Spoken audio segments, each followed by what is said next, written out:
Viktor Viktorovich Guldan, Doctor of Psychological Sciences, medical psychologist and forensic expert, has spent over 50 years studying individuals who commit serious crimes, including those involving minors. Today, we will discuss this difficult topic. Any sexualized violence against a child is legally and ethically unacceptable. However, not every offense involving a minor is driven by a clinical attraction. Sometimes it results from other destructive factors. One case from the past illustrates this. A man, heavily intoxicated, committed a horrific act against an infant. This had nothing to do with a psychiatric attraction. It was an act rooted in severe impairment due to alcohol and a complete loss of self-control. The case took place decades ago under laws of that time, and he was deemed legally responsible. Why do some individuals develop such harmful impulses? Recent scientific perspectives suggest that these deviations can be linked to obsessive patterns formed against a background of rising anxiety, emotional instability, or long-term social failures. Sometimes an early emotional impression, almost like psychological imprinting, creates a lifelong distortion of attraction. In other cases, neurological decline or reduced cognitive control with age can trigger harmful impulses. I once evaluated a man who, as a child, had been exposed to inappropriate conversations among older peers. For him, this early experience became a strong emotional imprint that resurfaced later in life. As an adult, he married a woman with a young daughter, and over time his behavior toward the child became increasingly disturbing. His emotional immaturity and fixation on that early imprint shaped a dangerous pattern. Individuals with such harmful impulses are typically emotionally immature. Their psychological development is delayed, and this affects their entire personality. They often struggle with adult relationships and seek situations where they feel emotionally safe.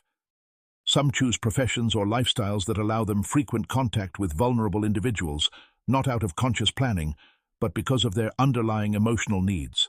In international practice, there are rare cases involving women, though in many countries such incidents remain unreported. In my forensic experience, I have not encountered situations where a woman was convicted for this exact type of offense, though isolated cases likely exist. Even individuals experiencing physical dysfunction, such as impotence, can still exhibit harmful intentions if driven by psychological factors or cognitive decline. In elderly individuals with dementia, for example, impaired judgment can lead to inappropriate actions toward those unable to resist or fully understand the situation. What drives such individuals to act? Often, rising anxiety creates pressure that they attempt to relieve through destructive behavior. After the act, their emotional state may temporarily stabilize, but as anxiety grows again, they seek repetition. This cyclical tension resembles the behavior patterns observed in serial offenders, a baseline of unbearable internal stress that the person tries to relieve in harmful ways. Empathy is typically impaired. Many offenders try to justify their actions as affection or mutual closeness, showing a deep inability to understand the harm they cause. One example involved a man who insisted he had only friendly intentions, despite detailed testimony from an 11-year-old girl. Although he denied everything, the psychological assessment revealed significant emotional distortion and impaired empathy. How do forensic specialists determine whether an individual has a pathological attraction? A full evaluation is conducted by a team, a psychiatrist, a medical psychologist, and a clinical psychologist. They study life history, personality traits, emotional maturity, and behavioral patterns.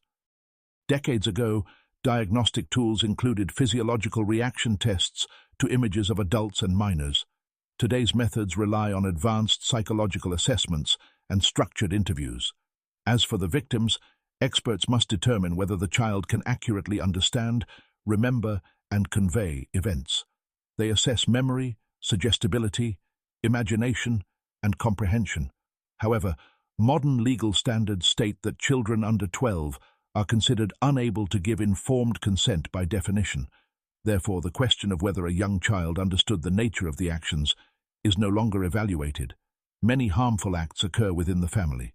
Outsiders have limited access to children, whereas family members often have opportunities that go unobserved. Sadly, some caregivers do not believe their children or avoid reporting incidents due to fear of conflict, dependence on the offender, or social stigma. Indicators that a child may have encountered inappropriate behavior include behavioral changes, emotional distress, or inconsistent explanations about uncomfortable experiences. However, each case requires careful professional assessment.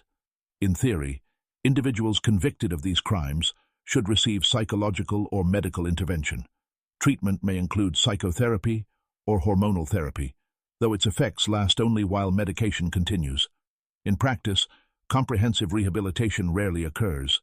Ideally, release from incarceration should depend on demonstrated reduction of risk and stabilization of underlying disorders, but this system is not consistently implemented. Recurrence is possible, especially if underlying psychological issues remain unaddressed. Can such individuals be fully treated? If the harmful attraction is part of a broader personality disorder, complete cure is unlikely. If it is secondary to a psychiatric illness, treating the primary condition may reduce the harmful behavior. For emotionally immature but otherwise mentally healthy individuals, effective long-term treatments remain limited. Strict monitoring after release is important. The number of individuals with these harmful impulses remains relatively stable over time, much like other psychological conditions. However, technology has introduced new risks.